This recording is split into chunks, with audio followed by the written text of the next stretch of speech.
안녕하세요. 영화당 시간입니다. 저는 이동진입니다.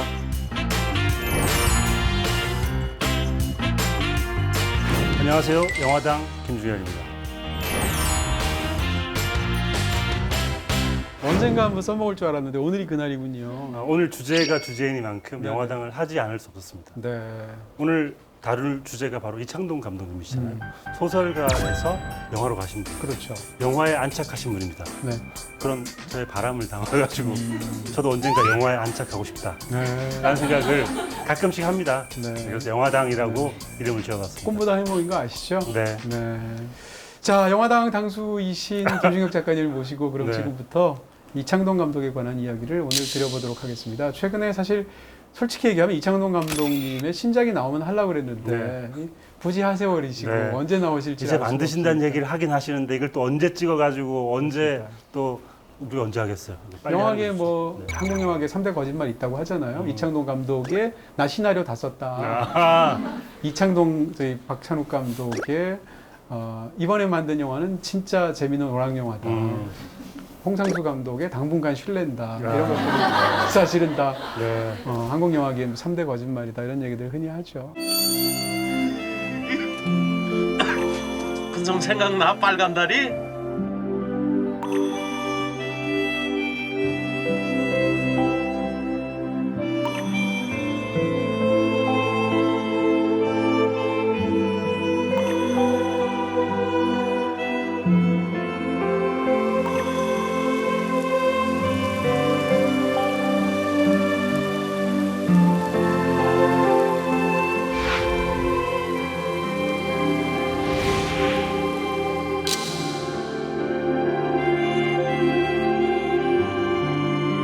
자, 이창동 감독이 도달한 깊이 오늘 이렇게 한번 제목을 잡아봤습니다. 왜냐하면 이창동 감독의 영화들을 보면서 특히 이제 밀양 같은 영화를 제가 처음 보았을 때 이것은 영화 예술 자체가 도달할 수 있는 하나의 어떤 정점으로서의 깊이겠구나 이런 생각을 제가 한 적이 있고요. 네.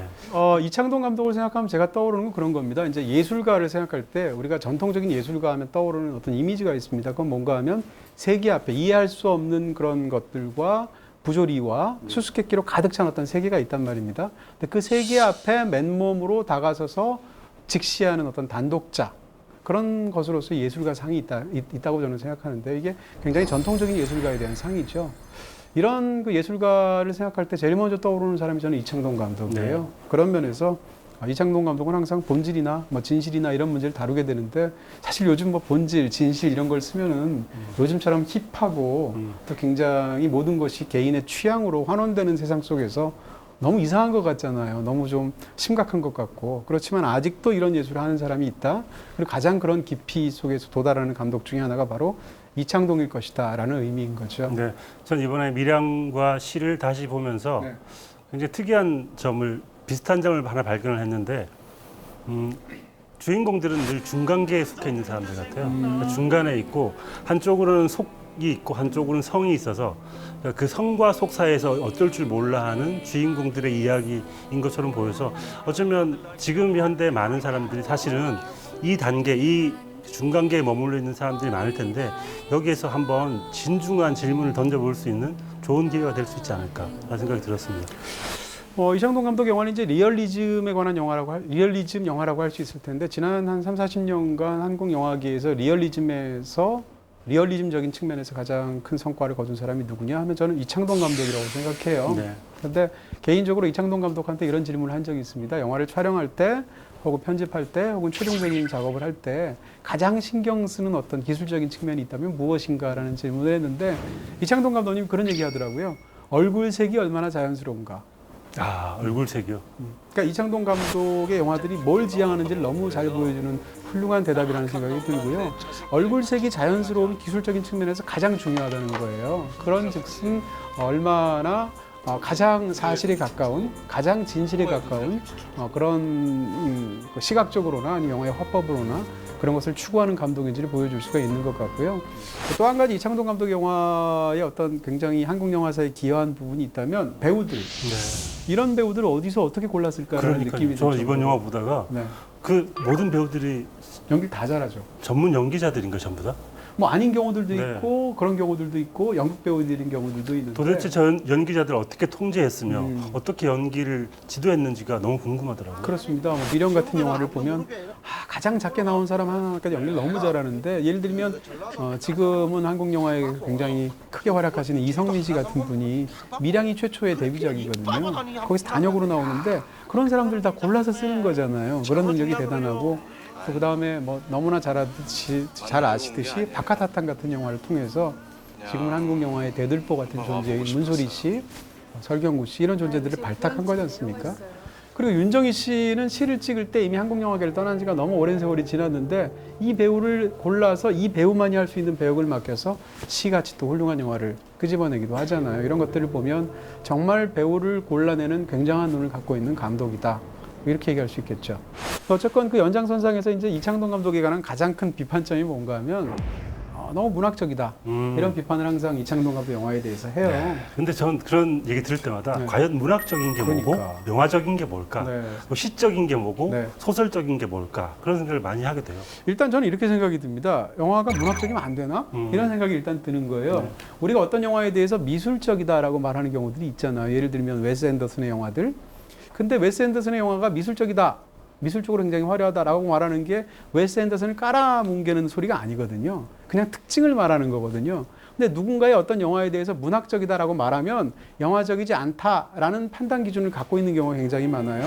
그런 의미에서 이제 이창동 감독의 영화를 영화적이지 않고 문학적이다라는 이제 비판들이 있게 되는데 저는 생각이 조금 다른 게 만약에 이창동 감독이 소설가 워낙 유명한 소설가였다라는 그런 전사를 우리가 모른다면 이창동 감독의 영화를 보면서 우리가 문학적이라고 과연 말을 할까라는 첫 번째 의문이 있고요. 두 번째는 영화가 구사할 수 있는 굉장히 많은 영화를 종합예술이라고 흔히 말을 하잖아요. 영화는 애초에 생겨날 때부터 나는 연극하고 이렇게 달라, 나는 문학하고 이렇게 달라, 나는 사진하고 이렇게 달라 하면서 영화예술이 사실은 확립이 됐는데 그런 컴플렉스에서 벗어날 때도 됐잖아요. 영화예술이 이미 100년이 넘었으니까. 그런데 영화가 구사할 수 있는 다양한 어떤 방식들이 있을 텐데 그 한 방식은 문학일 수도 있고 연극일 수도 있고 미술일 수도 있겠죠. 그런 측면에서 본다면 이 문학적이라는 것이 어떤 하나의 영화의 가치를 평가하는 일종의 어떤 문학 영화다 그러면 약간 멸칭같이 느껴지는 그런 부분들이 있는데 그것이 과연 그런가에 대한 의문이 일단 있다는 거고요. 또 한 가지는 정반대로 이창동 감독의 굉장한 배짱 같은 게 있는 거죠. 네. 그렇게 문학적이다라는 비판이 있는데 가장 최근 영화를 그래? 하고 제목 자체가 아예 문학 그 자체인 시라는 영화를 만들고 영화 속에서 시 강조하는 장면이 나오고 이렇게 하는 거예요. 그거 자체는 어떻게 보면 이창동 감독은 자학이 많은 감독으로 알려져 있지만 사실은 자신감도 있는 거예요. 사람들이 다 문학적이라고 비판하는데 시라는 영화를 만들고 영화 속에서 시를 써나가는 한 여성의 이야기인 거잖아요. 특히 최근으로 올수록 이창동 영화는 그 영화가 특정한 형식을 쓰고 있을 때 왜 그 형식을 써야 되는지를 영화적으로 말을 하고 있어요. 그것이야말로 영화적이라고 얘기할 수 있을 것 이 같고요. 사과를 한 번도 본 적이 없어요. 네, 오늘 그중에서 이제 영화 두 편을 골랐는데 사실 이창동 감독이 과작이잖아요. 네.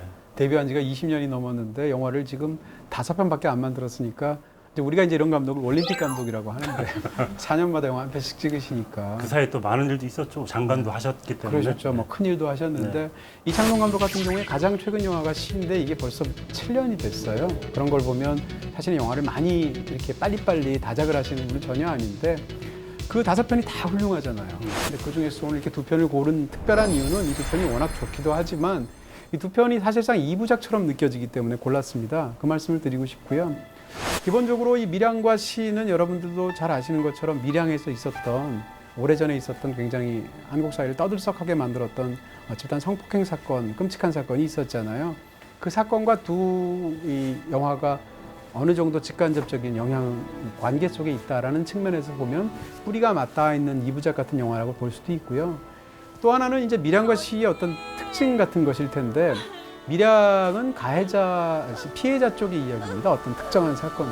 시는 가해자 쪽의 이야기인데 이쪽에서는 어떤 고통을 다루고 있냐면 둘 다 사실은 삶에서의 어떤 고통, 삶에서의 무의미함 이런 것과 싸우는 그런 여성에 관한 이야기일 텐데 이쪽에서는 이 가해자는 어떤 고통을 어떤 식으로 하냐면 바깥으로 발산하다가 폭발하고 산화한 사람 이야기인 거예요. 반면에 시에서의 주인공은 가해자의 가족으로서 안으로 사귀다가 함몰되어 버린 사람 얘기인 거거든요. 그런 면에서 화법이 약간 다르기도 하고 그러면서도 절묘한 대조를 이루기도 하고 해서 한국 영화에서 사실은 삶의 어떤 근원적인 고통의 문제, 삶의 무의미함과 의미 사이의 경계에서 어떤 싸우는 그런 주인공의 어떤 사투를 보여주는 그런 2부작으로서 사실은 오래오래 기억될 만한 탁월한 영화들이죠. 전 두 개의 이미지가 하나는 음각, 하나는 양각 같아요. 그래서 이렇게 시가 음각 같다면 하나는 양각으로 이렇게 그러네요. 솟아오르게 만드는 그 두 개가 딱 들어맞는 것 같은 느낌이 이번에 두 개 같이 보니까 네. 더더군다나 들더라고요. 네. 네, 오늘 1번 브리핑은 뭔가 네. Y인가요? 아, 문화인이라고 이름을 지어봤고요. Y로 보이는데요. 네. 네. 그 큰 의미가 없습니다. 시각적인 거 현혹되지 마세요. 굉장히 문학적인 거기 때문에 영상에 현혹되지 마세요. 난 영화적이라고 생각했지. 아, 문학적입니다. 아니군요. 문화인. 자, 그럴 문자이죠. 화는 영화의 화자를 골라봤습니다. 네. 그래서 문학에서 영화에 참여하신 분들을 리스트를 제가 골라봤습니다. 왼쪽은 아시겠습니까? 네. 네. 그런 속담이 있습니다. 작가들이 영화계에 가서 네. 감나라 배나라 한다.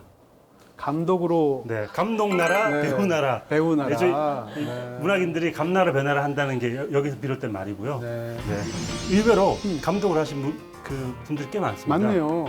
특히 전 처음 알았는데 조사하다가 최인호 소설가가 감독을 하신 게 있더라고요. 그런가요? 네. 1976년에 걷지 말고 뛰어라. 아, 그 영화 라는 있었어요. 그게 최인호 감독. 최인호 감독이더라고요. 그리고 오른쪽에 보시면 배나라 쪽에 네. 전 처음 알았는데 황순원 씨가 네. 출연한 게 있더라고요. 그래요? 소설가 황순원 씨가 네. 1970년에 이형표가 감독한 영화 시집은 가야지요 라는 작품에서 김지미, 남궁원 씨 이런 스타들이 출연을 했는데 그때 조연으로 출연하셨더라고요. 그 시집이 다른 시집으로 착각하신 것 같아요. 아, 그래서 문학적으로. 네. 그래서 네. 시집은 가야죠인데 잘못 알고 가셨는데 가보니까 시집은 가야죠라고. 그 시집이 아니네. 뭐 이렇게 놀라운 되는 해석인데. 거죠. 네. 그리고 죄송합니다. 그리고 뭐 이회수 씨는 그 유승원 감독의 아란 장군 대작전에 네, 나온 네, 적이 네. 있고요. 아, 그리고 뭐 이렇게 김현수 씨도 출연을 한 적이 있고요. 김현수 씨, 은희경 씨는 홍상수 감독의 영화에 나왔었죠. 출연했었고요. 김영하 씨가 어디 나왔나요? 김영하 씨는 네. 아주 짧게 카메오로 출연했는데 네. 유아 감독하고 워낙 친한 관계이기 때문에 서점에서 책 보는 역할로 잠깐 그래요? 출연한 적이 있습니다. 그래서 뭐 대사는 없었지만 카메오였기 때문에 네. 그렇게 출연하신 적이 있고요. 오늘 저희가 다룰 시라는 작품에서 황병성 시인, 김용택 시인이 출연하셨고요.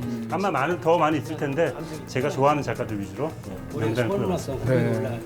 자, 이렇게 해서 감나라 배나라 하는 또 제가 네. 참견할 수 없으니까. 네, 저도 언젠가는 저기 명학에 가가지고 어느 쪽 하고 싶으세요? 전 감나라 쪽이죠. 한번 제가 감을 놓게 만들어 보겠습니다. 외모로 보면 배나라 아닌가요? 아닙니다. 감나라입니다.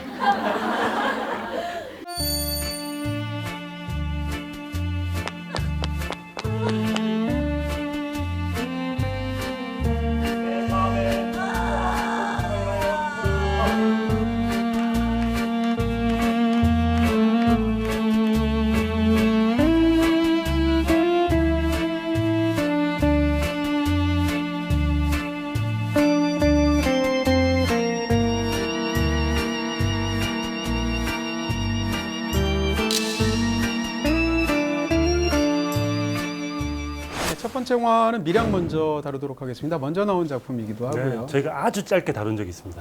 송강호 배우의 특집을 하면서 네. 잠깐 다룬 적이 있죠. 그렇습니다. 밀양은 개인적으로도 너무 좋아하는 작품이고 진짜 훌륭한 한국 영화라고 생각이 드는데요. 원작이 있지 않습니까? 네. 이청준 작가의 단편 중에 이제 벌레 이야기라는 소설이 네. 있는데 벌레 이야기를 보시면 사실 한 30페이지밖에 안 돼요. 굉장히 짧은 소설인데 벌레 이야기도 훌륭하지만 그것을 가지고 이런 영화를 만들어냈다는 게 굉장히 놀라운 부분이 있고요. 일단 뭐 배우들 얘기 먼저 해야 될 것 같습니다. 네. 얼마 전에 그 박찬욱 감독이 네. 그 송강호 배우의 연기에 대한 얘기를 하다가 이 밀양에서 최고의 장면을 뽑았어요. 뭐죠? 어떤 장면이냐면 네. 주차장에서 차 정리하는 장면. 그래요? 경광봉 돌리는 거? 야, 멋진 아이시네. 멋진 아이시네 이거. 얼굴 안 봐야겠네 이거. 예? 이거 햄차입니까 이거? 아니 나이 차를 이래 대놓으면 이게 어쩐 일입니까? 이는 어쩐 일이고. 다시 이제 그 얘기를 듣고 다시 봤는데 정말 연기가 대단하더라고요. 굉장하죠. 사실 송강호는 이 영화에서 뭐라고 그럴까요? 이 이야기는 어차피 종찬이라는 캐릭터가 아니라 어차피 신의 이야기, 어차피 전도연의 영화가 될 수밖에 없는 영화입니다. 그 상황에서 송강호라는 탁월한 배우는 이 영화에서 이 이야기 속에서 계속 표면을 미끄러지는 거예요. 그러면서 어떻게 보면 이 이야기에서 숨쉴 구멍을 만들어주는 것 같은, 그러면서 이 영화 이 이야기 속에 어떤 환경이 되는 것 같은 그런 뛰어난 연기를 했다고 얘기할 수 있겠죠. 전도연 씨는 이 밀양으로 상을 받았죠. 뭐 칸의 네. 여왕이 됐죠. 네. 네. 그래서 저는 전도연 씨의 연기를 그 완전 폭발을 시키는 연기 같은 것일 텐데 근데 그걸 보는데 어떤 폭발은 굉장히 분노가 섞인 폭발은 무서워 보일 때가 있는데 전도연 씨의 이 폭발은 너무 슬퍼서 보는 내내 가슴이 미어지는 것 같은 그런 폭발이었던 것 같습니다. 밀양을 보게 되면 정말 탐복스러울 정도로 뭐라 그럴까요? 캐릭터와 배우의 밀착도 같은 것이 너무 높아서 영화에서 뭐 떠오르는 장면들이 한둘이 아니잖아요. 네. 저 인물은 사실은 나쁜 일로부터 더 나쁜 일로 계속 전락하는 인물인 거잖아요. 그러면서 영화 속에서 보면 사실 모든 것을 다 내던지고 내던져서 더 이상 낮아질 수 없을 때까지 전락하는 그런 인물, 감정적으로 그런 인물이라고 할 수 있는데 영화 보다 보면 저런 연기 어떻게 하나. 이 영화 속에서의 사실은 전도연 씨는 정말 굉장한 배우다라는 걸 새삼 느끼게 해주는. 네. 하나의 그 얼굴에서 하나의 감정이 아닌 여러 개의 감정을 느끼게 해주는 장면이 너무 많은데요. 네. 저는 특히 인상적이었던 장면 중에 하나가 후반부에 전도연 씨가 CD 가게에 들어가서 CD를 이렇게 들고 나오는 장면이 있어요. 거기 그러다가 이제 그 들고 나온다고 할 수는 없죠. 훔친다고 해야겠죠. 들고 나오는 거죠. 허락받지 않고. 네, 네. 그러다가 무슨 대사냐? 가방 좀 보여주세요. 아, 가방 좀 보여주세요. 그런다. 그러면 이 장면을 보고 문제를 낸다면 예를 들어서 이 장면에서 그 주인공이 느끼는 감정은 무엇일까요? 1번 두려움, 뭐 2번 슬픔 있을 텐데 한 5개 있으면 5개가 다 답일 것 같아요. 객관식으로 낼 수가 없는. 절대 낼 수 없는 그런 문제인데 그걸 보는 순간 우리가 굉장히 많은 감정들을 느끼게 되는데 그 감정들을 이름 붙이지 못하는 순간 그 배우의 연기가 굉장해지는 순간이 있는 것 같습니다. 그런 연기들 다 보여주는 것 같아요. 밀양은 사실 유괴 사건을 다루고 있는 것처럼 보이잖아요. 근데 사실은 유괴 사건에 관한 얘기가 아니고 한국 영화에서 특히 이제 밀양이 나올 때쯤 유괴에 관한 영화들이 진짜 많았어요. 많았는데 이 영화는 유괴 사건의 결과로 아들을 잃은 여자 얘기죠. 이게 스포일러가 아닌 것은 이 영화에서 진짜 중요한 얘기는 그 이후로 펼쳐지기 때문인데 어찌됐건 유괴 때문에 아이를 죽는 그런 걸 이제 우리가 참척의 고통이라고 말을 하게 되는데 그런 끔찍한 고통을 겪은 엄마 얘기인데 그 다음에 무슨 얘기를 할 수 있을까 싶잖아요. 네. 근데 그 다음에 펼쳐내는 이야기를 보면 원작이 있다 하더라도 저는 한국 영화에서 이런 이야기를 다뤄본 영화는 한 번도 본 적이 없는 것 같아요. 그런 면에서 영화 자체의 이야기 자체가 굉장히 신선하면서도 말씀드린 것처럼 엄청나게 깊게 느껴지는 그래서 네. 보고 나면 정말 자리에서 일어나기가 어려울 것 같은 네. 그런 느낌을 받게 되죠. 밀양이라는 제목 이상하잖아요. 어떤 지역을 딱 댔는데 사실 이 제목 자체가 굉장히 다양한 함의를 갖고 있는 거죠. 영화에도 살짝 나오기도 네. 하는데 밀양이라는 것이 그러니까 이게 영어로 Secret Sunshine인 거잖아요. 그래서 비밀스러운 햇볕이라고 번역을 하잖아요. 근데 밀자가 빽빽할 밀자도 되고 밀집할 때도 그 밀자를 쓰거든요. 그러니까 다시 말하면 빽빽한 햇빛이라고 말할 수도 있어요. 근데 이게 굉장히 중요하다고 보는데 그러니까 밀양에서의 그 햇빛이라는 것 자체가 영화에서 굉장히 다양한 어떤 그런 방식으로 사용이 되는데 그러니까 이 햇빛은 빽빽하기도 하고 또 하나는 비밀스럽기도 한 거예요. 빽빽하다는 얘기는 편재한다는 얘기잖아요. 빽빽하게 어디나 있다는 얘기인 거고 비밀스럽다는 얘기는 알 수가 없다는 거잖아요. 그러니까 만약에 햇빛을 인생의 의미나 이런 걸로 우리가 생각을 해버리면 그 인생의 의미라는 것이 빽빽하단 말이에요. 어디에나 있는 것 같단 말이에요. 근데 그것 자체를 알기가 어렵다는 거죠. 그러니까 이런 편재성과 알 수 없음이라는 두 가지 상반된 것이 밀양이라는 제목 속에 다 들어가게 된 거죠. 근데 이 영화가 햇빛을 다루는 굉장히 중요한 부분들이 있거든요. 이런 걸 보면 이 제목 자체도 사실은 의미심장하게 들린다는 거죠. 이 영화의 첫 번째 장면을 생각해 보시면 첫 번째 장면이 뭐였냐면 이 죽은 소년이죠. 나중에 죽게 되는 아들이죠. 이 준이의 시선으로 바깥을 차 안에서 엄마는 바깥에 있는데 차 안에서 바깥을 유리창을 통해서 하늘을 보고 있죠. 하늘은 거칠 것 없이 넓고 너무 아름답고 환하죠. 그런데 유리창으로 가려져 있는 거예요. 그러니까 첫 번째 장면에서의 하늘과 햇볕은 유리창으로 차단이 되어 있는 간접적인 햇볕이고 대신에 보이는 것은 굉장히 광활하고 아름답게 보이지만 그걸 올려다보고 있는 거예요. 마지막 장면에서는 햇볕은 굉장히 비루하죠. 햇빛을 비추고 있는 것이 마당이 굉장히 지저분하고 그러니까. 그럼에도 불구하고 그 햇볕은 유리창 같은 차단막 같은 게 없는 직접적인 햇볕이라는 게 중요할 것이고요. 그걸 내려다보고 있다는 것이 중요한 거죠. 사실 이창동 감독 영화에서 올려다보느냐 내려다보느냐가 굉장히 중요하고 시도 마찬가지인데, 그러니까 이 영화에서는 그런 아름답지만 우리와 떨어져 있는 그런 하늘을 유리창을 통해서 간접적으로 보는 사람의 시선으로 시작해서 마지막으로는 비루하고 굉장히 지저분하지만 직접적으로 강렬하게 비추는 햇빛을 내려다보는 것으로 끝난단 말이죠. 그러니까 이런 대비가 사실은 영화 속에서 햇빛을 어떻게 사용하는 것인가, 네. 또는 미량이라는 제목과 또 연관성을 우리가 생각해 보면 사실은 이것들이 어떻게 보면 인생의 의미와 무의미에 대한 영화적인 시각적인 코멘트 같다는 거죠. 네. 아까 초반에도 그런 말씀을 드렸는데 저는 미량의 대사를 너무 잘 쓰는 것 같아요. 그래서 미량의 대사를 보면 예를 들면 대표적으로 첫 번째 장면을 이야기를 하면 차가 가다가 퍼집니다. 네. 밀양을 가야 되는데 근데 밀양을 사실상 제대로 처음 가니까 어딘지 모르니까 이제 전화번호를 찾아서 카센터로 전화를 하죠. 에? 어디서 왔냐고. 글쎄. 아, 어디서 왔더라. 아, 잘 안 그 장면이 봤어요. 그런 거예요. 그러니까 예를 들면 남편이 바람을 피고 있었고 상대 여자와의 관계 속에서 사고를 당해서 죽었어요. 근데 여자는 남편의 고향인 밀양으로 가서 아들과 함께 둘이서 새 출발을 하고 내려가는 길이에요. 이런 상황인데 그런 상황에서 본인이 어디로 갈 줄 모르는 상황일 거 아니겠습니까? 근데 이럴 때 대사를 어떤 사람은 쓸 수도 있겠죠. 내레이션 쫙 모건 프리먼처럼 깔면서 인생이란 의미와 무의미 사이를 찾아서 영원히 진자 운동을 하는 그 무엇이다. 이럴 수도 있잖아요. 그래서 내려가면서 나는 이곳이 어딘지 모르지만 끝은 뭐 밀양에 닿을 요즘 것이다. 시나리오 쓰세요? 이렇게 쓰면 망하거든요. 네. 이렇게 할 수 있잖아요. 이런 게 문학적인 대사라는 거죠. 근데 그렇게 하지 않고 너무나 자연스럽게 차가 퍼졌는데 카센터에 전화해가지고 글쎄요 여기가 어디더라? 내가 어디서 왔더라? 이렇게 말하는 거죠. 그것 자체가 그 인물의 초반의 실존적인 상태를 보여주는 거잖아요. 그러니까 너무 훌륭한 대사라고 네. 저는 생각이 드는 겁니다. 네. 그래서 저도 그 소설가로서 대사를 쓰는 사람으로서 이 모든 대사가 다 훌륭하고요. 그러니까 초반에서 신혜가 초반에는 굉장히 사람들과 친해지기 위해서 예쁜 말, 고운 말만 씁니다. 그러다 후반부에 어떤 상실감 이후에 난 절대 지지 않을 거야. 뭐 욕을 하진 않지만 욕을 하기도 하지만 그러면서 싸워서 이길 거야라는 증오심 같은 게 보여질 때의 대사들. 그러니까 사실 두 덩어리의 대사라고 친다면 이 두 개를 너무 다 잘 쓰는 것 같아요. 그러면서 감정의 변화를 아주 대수롭지 않은 대사인 것 같은 것들로 표현을 해낸다는 게 굉장한 감독의 역량이 아닌가 싶습니다. 수감된 유괴범을 찾아가잖아요. 영화에서 네. 굉장히 중요한 장면인데 찾아갔는데 그 유괴범이 나왔어요.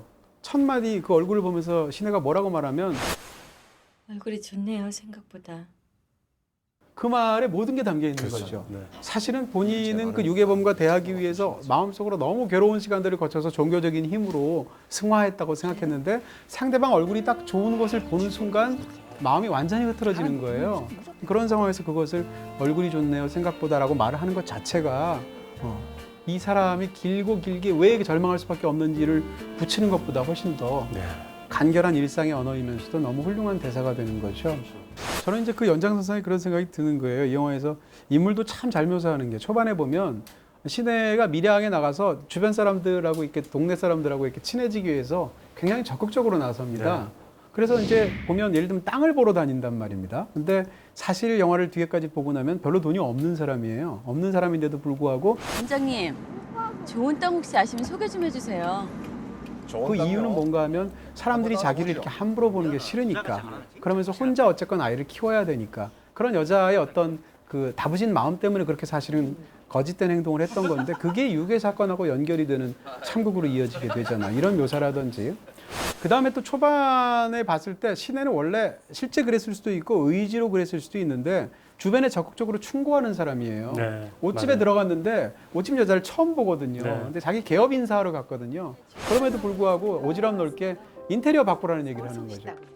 제가 이 앞을 지나면 항상 생각한 건데요. 이 가게의 인테리어를 바꾸면 더 장사도 잘 되고 그래서 이제 뒷말까지 듣게 되는데 이것은 뒤로 가면 역전이 되죠.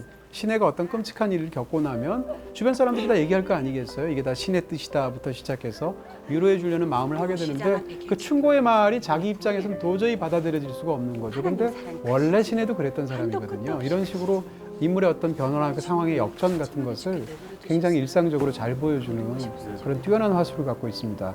아까 제가 이제 문학적이란 걸 말고 영화적이다라고 제가 말을 하면서 왜 그런 형식들을 쓰고 있는지 밀양 안에서는 다 영화적으로 설명하고 있다라는 얘기를 제가 드린 적이 있는데 한 가지만 말씀을 드리면 영화 속에서 제가 뭐 제일 좋아하는 장면 중에 하나이기도 한데 유괴범으로부터 협박 전화를 받죠.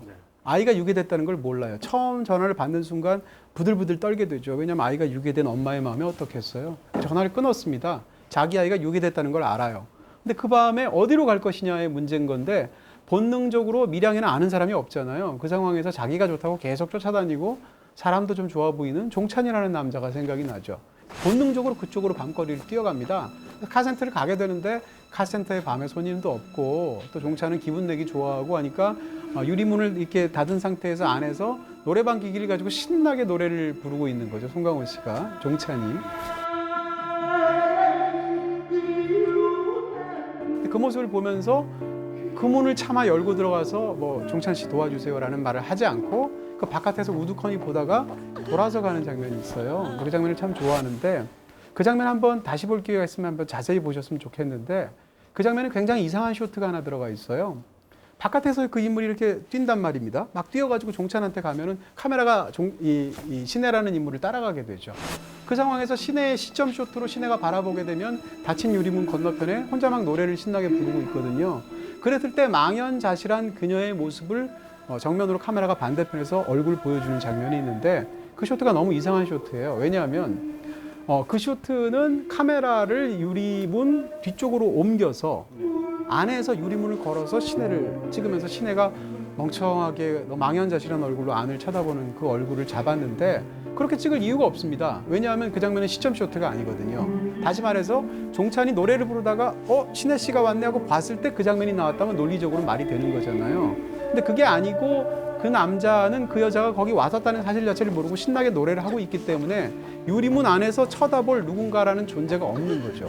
그럼에도 불구하고 카메라를 왜 굳이 힘들게 바깥에서 유리문 안쪽으로 가게 안으로 집어넣어서 카센터에서 바깥에 있는 망연자실한 그녀 얼굴을 찍었을까라는 의문이 있는 건데 그것은 이 영화가 간접성 자체, 다시 말해서 사람과 사람 사이가 서로 심지어는 호감도 있고 도와주려는 호의도 있음에도 불구하고 명백히 존재하는 두 사람 사이의 투명한 장벽을 보여주고 있는 방식이라는 거예요. 그래서 이 영화는 사실은 거기서 그렇게 쇼트를 찍어야 될 아무런 논리적인 근거가 없음에도 불구하고 두 사람이 너무 가깝다고 생각하고 도와줄 수 있는 상대라고 생각했음에도 불구하고 일부러 카메라를 안쪽에 들어가서 망연자실한 그녀를 유리창 너머로 일부러 보여주는 거죠. 그것만으로 모든 게 다 설명이 되는 거거든요. 네. 이 전쟁은 혼자 치러야 되는 전쟁이구나라는 걸 신혜가 깨닫게 되는 거를 바로 이런 쇼트 하나만의 어떤 카메라 위치로 보여주는 거거든요. 이거 이상으로 영화적인 방식이 뭐가 있겠는가라는 거고 이걸 대체 문학이 어떻게 해결할 수 있겠는가라는 부분인 거예요. 그러니까 하나의 예를 들었는데 이런 방식으로 사실은 밀양에서 짜여져 있는 부분들이 굉장히 많기 때문에 이 영화를 문학적이라고 말하는 견해에 대해서 저는 굉장히 이상한 비판이라고 생각하는 거죠. 그런 면에서 밀양이 갖고 있는 굉장한 부분들도 있다. 이렇게 또 이야기할 수 있을 것 같아요. 전 밀양이 그런데 아주 무거운 이야기고 처절한 이야기인데 송강호 씨가 정말 놀라운 게 여기에 코미디를 줍니다. 그러니까 아주 무겁지 않게 아주 그래도 1g이라도 가볍게 하기 위해서 적절한 코미디를 하는데 전 정말 웃겼던 장면 이성민 씨와 둘이 얘기를 하다가 안 많게도 니 인사했나? 멜로 쪽은 아니거든. 코미디 쪽이지. 멜로는 뭐 주인공 따로 있나? 코믹 멜로라는 것도 있다 이거 하나도. 정말 어울리지 않는 대사인 것 같은 친구들끼리 한 대사인데 그 짧은 순간이라도 약간의 우리에게 웃음을 주는 그런 포인트들이 있어서 네. 보기에 그래도 밀양이 아니고 송강호 씨가 금속 안경테를 쓴 영화를 어떻게 볼 수가 있겠습니까? 네. 뭐 2대8로 네. 또 그런 측면에서도 진기한 영화다 이렇게 말씀드릴 수 있겠네요. 선생님, 시상은 언제 찾아와요?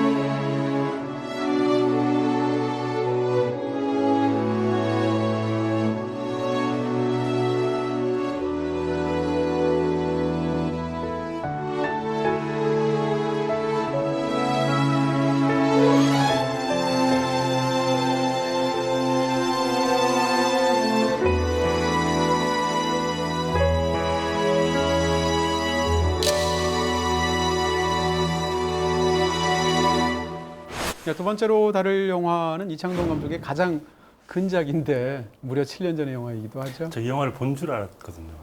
안 봤어요, 시를? 시를 봤는데 어떤 분을 봤냐면 네네. 그때 한참 네. 문인들 사이에서 시라는 영화에 대단한 배우 두 명이 나온다.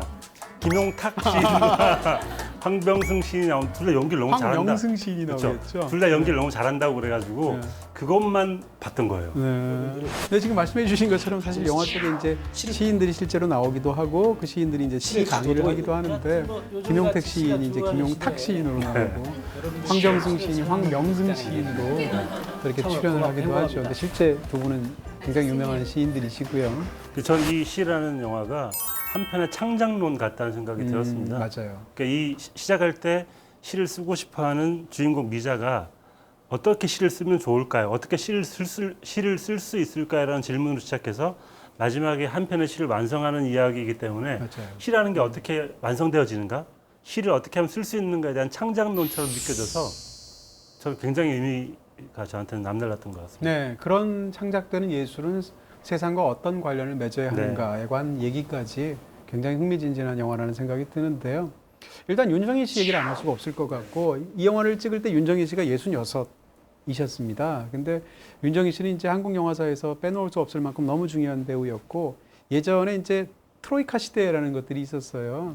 그래서 아주 걸출한 세 명의 여자 배우를 이제 뭐 제1차 트로이카 시대, 제2차 트로이카 시대 이런 시대가 있었는데 60년대 말에 윤정희 씨는 바로 그 첫 번째 트로이카 시대의 핵심이었고요. 잘 아시는 것처럼 백건호 씨와 결혼을 하시게 되고 프랑스로 가서 사시게 되고 그러면서 한국 영화계랑 멀어진 상황인 거잖아요. 그래서 이 영화를 찍기 바로 직전에 찍은 윤정희 씨 영화가 16년 전 영화입니다. 만무방이라는 영화인데 그 만무방도 수십 년 만에 찍은 한국 영화거든요. 그런 측면에서 보면 사실은 윤정희 씨는 한국 영화계에 사실상 완전히 떨어져 있는 존재처럼 느껴졌는데 그 멀리 있는 윤정희 씨를 콕 집어서 이 영화에 딱 저격을 출연시킬 만한 그런 어떤 그 사람을 골라내는 능력이 있는 거죠. 이창동 감독께. 국민학교 3학년 때였나?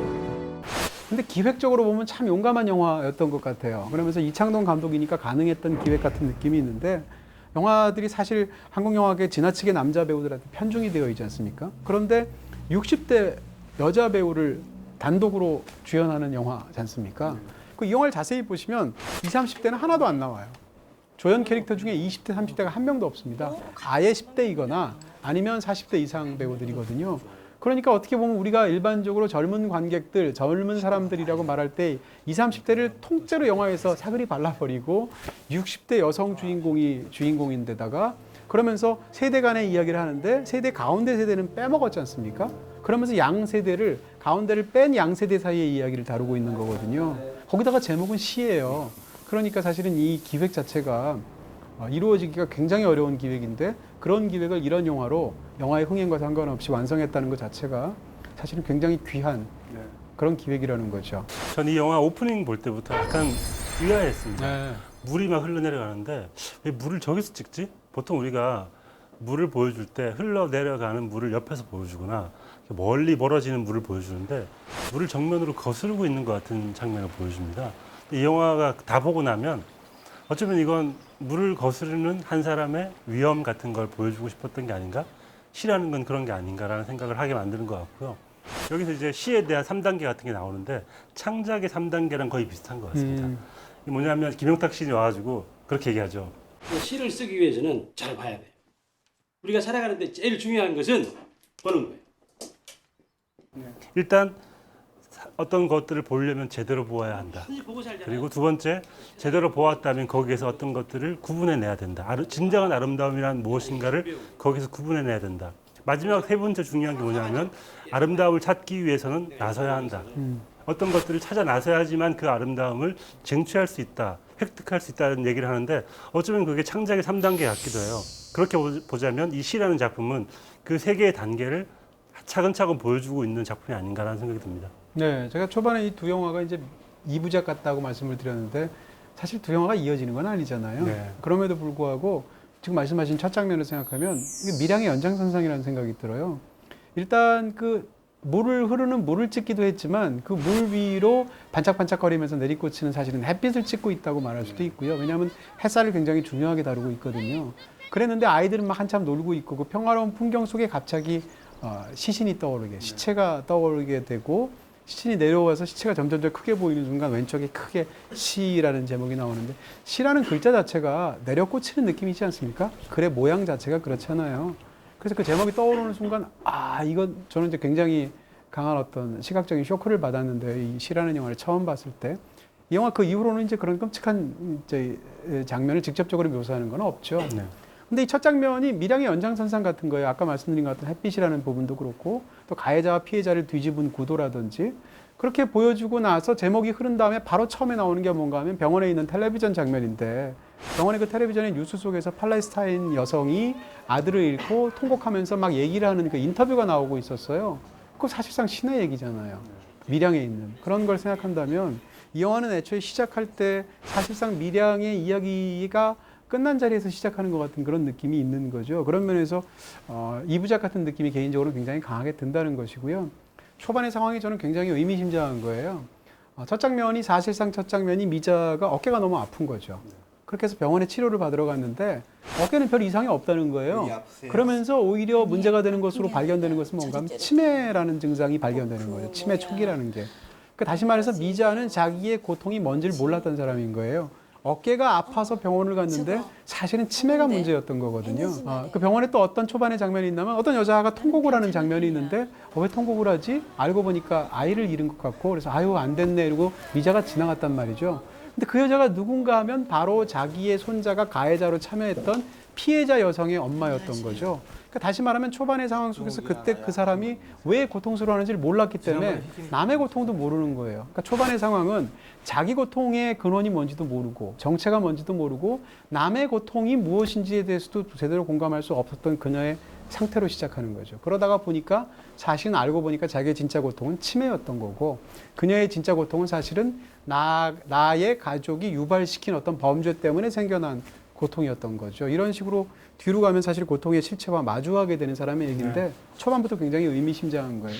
그게 어떤 사과 이야기인 것 같아요. 당신은 사과를 몇 번이나 했습니까? 본 적이 없습니다. 당신은 자신의 고통을 몇 번이나 느꼈습니까? 네.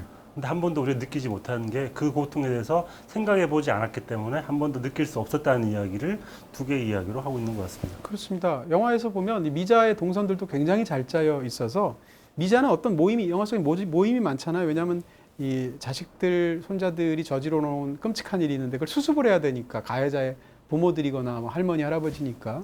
그럼 어떤 모임이 있고 또 이제 시위와 관련된 모임들도 있잖아요. 미자가 모임을 갈 때 미자는 항상 가장 늦게 갑니다. 그리고 항상 가장 먼저 나와요.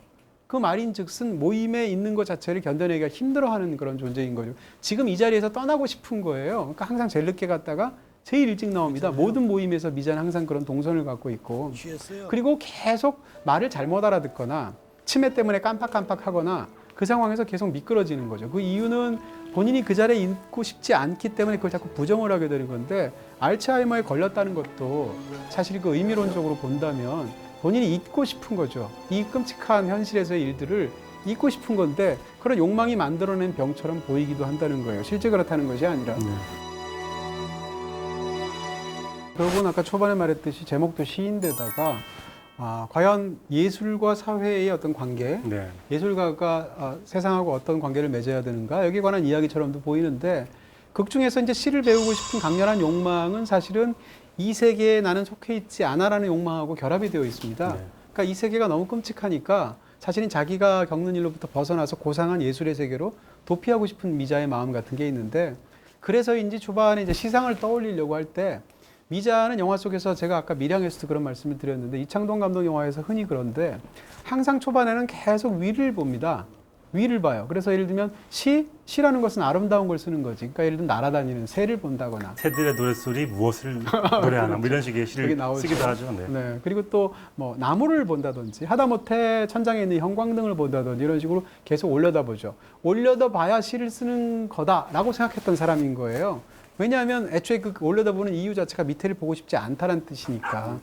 근데 영화의 중반부에 가게 되면 처음으로 제대로 시상을 풀어낸 게 언젠가면 살구가 떨어지는 걸 봤을 때입니다. 근데 그때는 하필이면 피해자의 엄마를 가서 합의를 하기 위해서 가해자 부모 대표로 가서 만나게 되는 장면이 있는데 중간에 치매다 보니까 그녀를 왜 만나야 되는지 까먹어 버리는 거죠. 가가지고 시상 얘기만 해요. 어떤 시상 얘기 하냐면 아까 살구가 땅에 떨어진 걸 보고 참 간절하다고 생각했어요. 지 몸을 땅에 던져서 지 몸을 막 깨주고 밟히게 해서 다음 생을 준비하잖아요. 다시 말해서 그녀가 떠올린 최초의 제대로 된 시상은 위에서 떨어진 거죠. 위에서 아래로 떨어진 거고 그것이 사실은 위를 쳐다봤는데 살구가 떨어져서 아래를 보는 순간 비로소 시상이 생기게 돼요. 그리고 마지막에 가면 진짜 시는 아래를 내려보다 볼 때 이루어지게 되죠. 다리 위에 올라가서 사실은 자기는 가해자의 부모지만 피해자가 뛰어내렸을 그 다리 위에서 그 밑에 물을 내려다보게 되고 그러면서 바람에 모자가 날리게 되잖아요. 그래서 모자를 잡으려고 밑으로까지 가보게 되니까 메모를 펼쳤는데 노트에 비가 후두둑 떨어져서 사실상 비가 시를 써주는 거거든요. 빈 노트에다가. 그리고 되고 이제 맨 마지막에 진짜 시가 나오게 되는 건데 결국은 이런 과정 자체가 시라는 것은 그냥 아름다운 하늘을 쳐다보고 쓰는 거 아니야? 이 지상하고 관련 없는 거 아니야? 라고 생각했던 사람이 그렇지 않고 그것이 밀양식으로 얘기하면 밀양 마지막 장에 등장하는 그 더럽고 누추한 마당을 내려다 볼 때 혹은 끔찍한 일이 일어났던 다리 위에서 물을 내려다 볼 때 비로소 시가 생긴다는 거죠. 그런 의미에서 사실은 이 시는 굉장히 어떤 윤리적인 측면에서도 네. 돋보이는 네. 그런 깊은 영화라고 할 수 있습니다. 위아래로 생각을 한다면 말씀해 주신 그 장면이 전 인상적이었던 게 네. 비의 방향이라고 말을 하고 싶어요.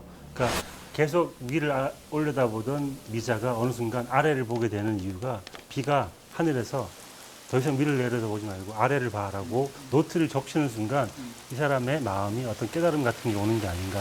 그래서 비의 방향 같은 게 어쩌면 미자가 깨닫게 되는 방향과 비슷한 느낌이 있습니다. 저는 시라는 글자를 볼 때 저게 사람 인변과 빗방울 같아요. 사람이 이렇게 사람 인자가 시옷이고 시가 길게 이렇게 내려꽂히는 빗방울처럼 보이거든요. 네. 그러니까 글자 자체의 사실은 모양 자체도 물론 그런 뜻이 있는지 없는지는 알 수 없으나 굉장히 좀 강하게 다가오는 시각적인. 우리 오늘 그런 이야기가 부분도 거의 있습니다. 시가 되어가고 있는 것 같습니다. 네. 네, 우리도 시시하지 않나요? 우리가 얘기하면 이런 거 하면 안 되는데. 아유.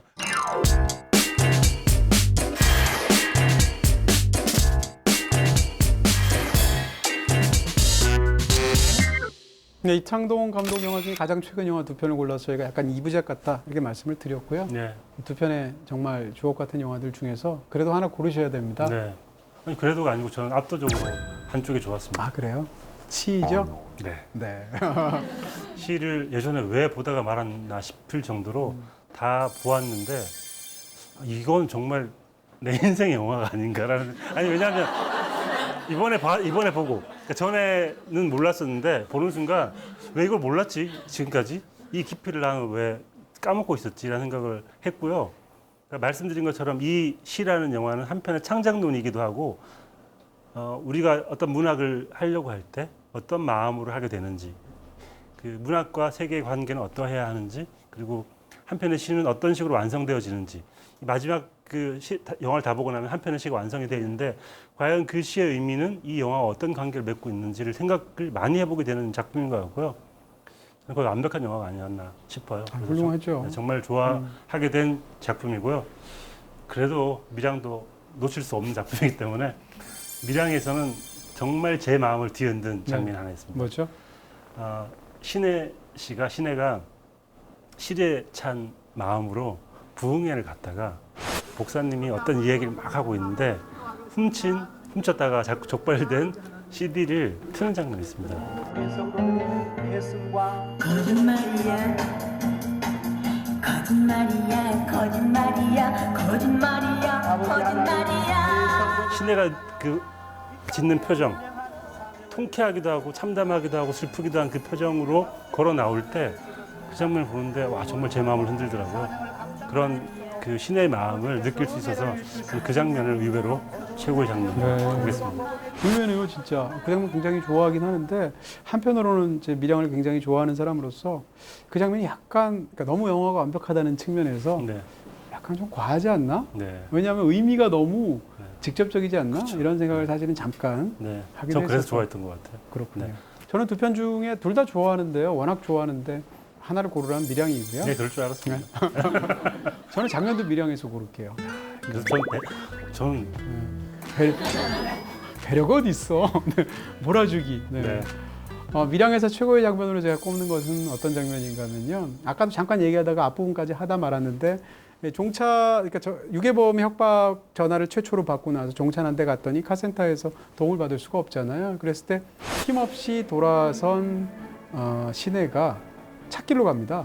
찻길이 근데 밤길인데 아무리 한적한 데라고 그래 차가 막 지나가는 위험한 길인데 찻길로 비틀비틀 가다가 쭈그리고 거기에 몸을 동그랗게 말고 우는 장면이에요. 그 장면인데 카메라도 어떻게 할 수가 없잖아요. 그러니까 그 울고 있는 시내의 동그랗게 말린 등을 옆에서 가만히 내려다보는 장면인데 그 장면을 개인적으로 굉장히 슬프기도 하고 좋아합니다. 여러 가지인데 뭐 배우가 등으로 연기하는 건 진짜 어려운 거잖아요. 근데 앞모습은 위장할 수 있잖아요. 사람 좋게 웃을 수도 있고 아니면 일부러 화난 척할 수도 있고 등은 위장할 수가 없잖아요. 그 등이 통곡과 슬픔과 고통으로 이렇게 말렸잖아요.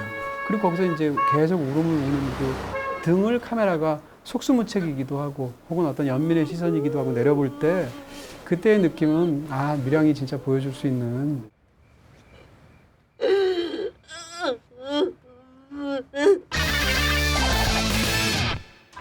자 이렇게 해서 오늘 공개 방송 형태로 많은 분들 앞에서 따뜻한 분위기 속에서 방송을 마치게 됐습니다. 좋으셨죠? 네, 저는 이런 깊이 있는 이야기를 또 하다 보니까 같이 또 들어주신 이 눈빛들을 보고 있으면 약간 사명감 같은 거 느껴지고 앞으로 더 열심히 해야 되겠다.